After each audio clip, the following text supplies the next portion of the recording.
Hello, this is Thomas and Redbook Brotherhood. Today, let's talk about E-residency program in Estonia. Estonian E-residency is a government-issued digital identity that was created in order for foreign entrepreneurs to be able to set up a company with money in Estonia, so that they could access the EU market and have a test demo sale. So you could get a digital ID in Estonia with a company and potentially a bank account without ever going there. After that, you can manage your new EU-based company from anywhere in the world. And I definitely recommend checking out Estonia E-residence website because they have a lot of cool stories about different entrepreneurs from countries around the world and how they are using their e-residence. So definitely check that out to see if any of their stories resonate with you. So that is the main purpose of e-residency. But what is it not here are some common misconceptions. First of all e-residency status is not a travel permit. It's not a work permit either, so it doesn't give you any ability to enter the EU or enter Estonia. If you are interested in living and working in Estonia, however, you can check out my other video about the country's brand new digital nomad visa. So although you get a digital identity in Estonia, it's not permission to travel there and it's not an ID card. It also doesn't give you any legal permanent residency status or path to citizenship. So that has to be really clear up front. So let's talk about the pros and the cons though, because although there are some downside, there are some definitely benefit. The best thing about it is that you can do everything remotely without ever having to go there. So you can open your company remotely. You can have an EU-based company with access to that market, and then you can manage it from anywhere in the world. You can also sign documents digitally, so you don't have to print, scan, and sign anything. You can just sign it online and be done with it. You can also open a bank account technically, although I'm going to talk about that more in a second. And the other pro is that it's really affordable and the process is quite fast.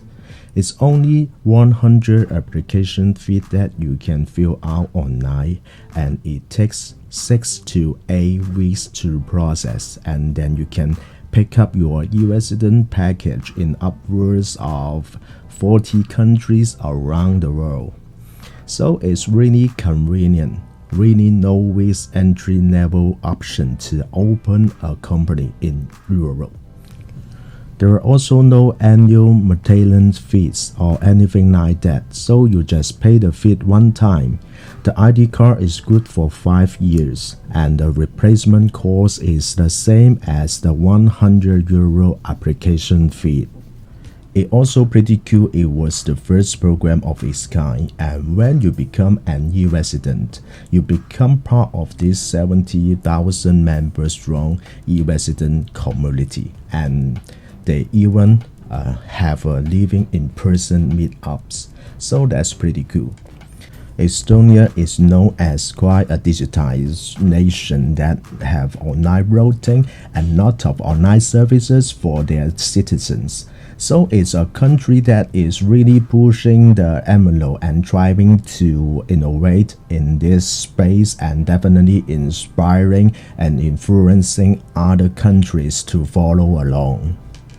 In Estonia from anywhere, so it is real deal despite any other benefits that the tourism board or the country might have gotten that's irrelevant. The biggest downside was that it didn't provide any travel benefits or any sort of access to go to the country. Should you want to go there? No, but now they have the digital nomad visa program. That's that purpose. So now it's not even really a downside anymore. The biggest con that I see is that since the program was implemented, it has worked out in practically exactly the way people expected at the beginning, especially with regarding to opening a bank account remotely. Opening a bank account in other country is usually always a process, and that is a topic for another video. But there was an understanding a few years ago that if you got the resident status, that it would be easier or guaranteed to open a bank account. But it appears that many e-residents have had problems doing that, and that can be a little bit of a headache if you are trying to do business in the EU. But I actually look at the Estonia's e-residents website to figure out what their position was on opening a bank account there. And I don't know if it was on the website before, but now it definitely says clearly that e-residence status cannot be used as leverage to open a personal bank account. So it's not guaranteed. The big question though is, should you get it? Fortunately, I opened a virtual bank account from TransferWise to deal with that.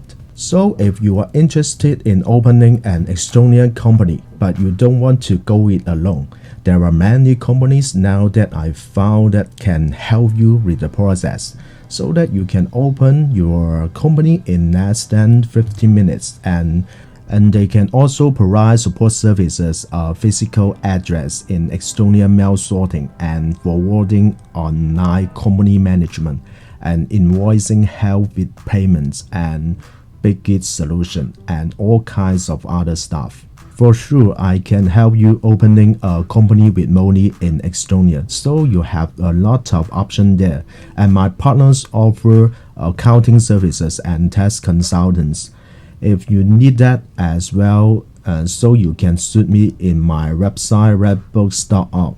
By the way, for the e-residence application, you will need a passport style photo, a copy of your passport or national ID document, and the €100 application fee that you can pay with a credit or a debit card.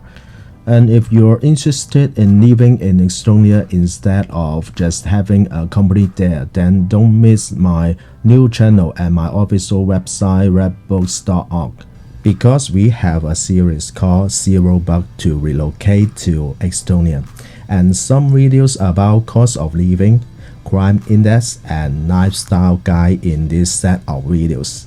And last, make sure to subscribe to my channel for more weekly videos that help you work online and unlock the world. Thank you.